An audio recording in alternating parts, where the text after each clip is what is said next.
cosmic event at solar flares. Especially recently, diba, sunod-sunod yung mga geostorms.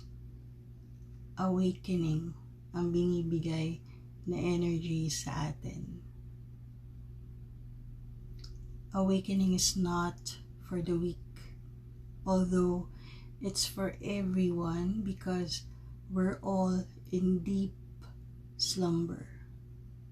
Mahimbing yung pagkakatulog natin sa katotohanan ng tunay natin kakayahan bilang nilalang ng planetang ito. Parami ng parami ang nakaka-experience recently ng awakening. But hindi lahat handa para dito. Hindi lahat nakakaunawa dun sa maaari nilang pagdaanan, ano ba yung nararamdaman nila. Nagtataka sila.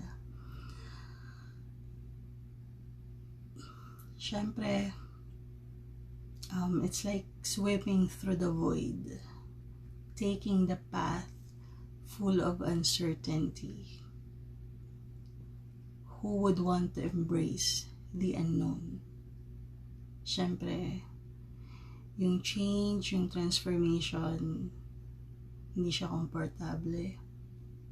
Kaya yung iba ayaw ng change. Tapos, kaya doon ko nasabi na awakening is not for the weak. Kailangan mo ring maging matatag dahil once you take this path, dadaat ka rin sa matitinding pagsubok. Matapang lang ang tatanggap sa hamon na to.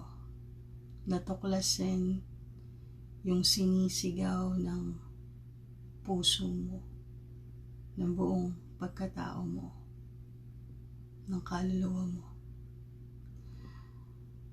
May nararamdaman ka na longing for something that you don't know. Na parang may hindi tama. Paano mo nga ba malalaman na nagsisimula na yung awakening stage mo? Like what I've said sa other videos, marami kang tanong about sa sarili mo, about sa kapaligiran mo, sa sistema, kung saan nandun ka. Tapos bigla nagkaroon ka ng awareness. Parang mas gusto kong sabihin na malasakit sa hindi lang sa pansarili, sa nature, sa animals, yan.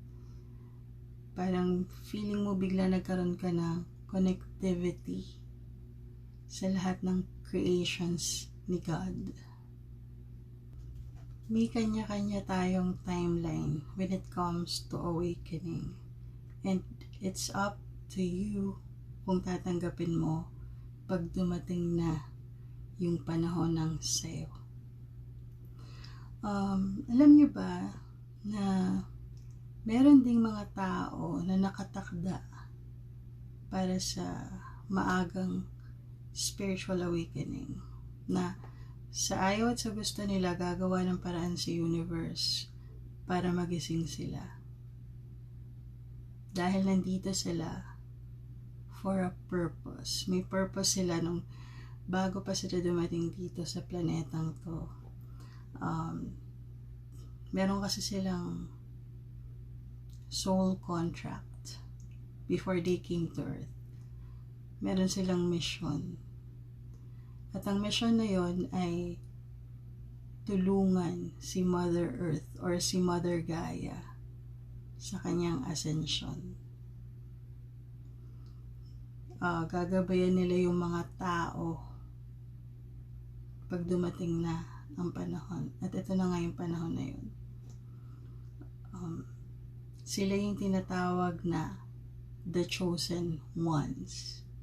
Hindi to literal na isang tao. Sila yung tinatawag na 144,000 the chosen ones. sabi nila, hindi naman eksaktong 144,000 to mga taong to. Pero yung energy parang ganun. Parang 144,000. The chosen ones. At andito nga sila for a mission. Itataas ng mga piling nila lang na ito ang kanilang vibration para mapadali ang pag-angat ni Mother Earth into 5D. Kasi nga, diba, ang mundong kinamulatan natin is 3D or third dimension, which is operating in low vibration or operating in fear, material things, tapos kanya-kanya, kumbaga self-service, tapos survival way of living. Yan. At lamang ang negativity. So, mas mapapadali ang shift ni Mother Earth kung maraming tao ang magtataglay ng high vibrational frequency. Ang mga taong ito ay binubuo ng empaths, light workers, star seeds, earth angels. Kung wala na akong nakalimutan, sila yon. And by this time, hindi na sila ordinaryo kasi natuklasan na nila yung mga kakayahan nila bilang nila lang sa planetang ito. Normal na sa kanila maging high vibrational kasi pinagtrabahuan nila yun, inaral nila yun. Dumaan sila sa mabibigat na pagsubok at hamon ng buhay mula nang ipinanganak sila. Dinala sila sa pamilyang toxic or puno ng challenges.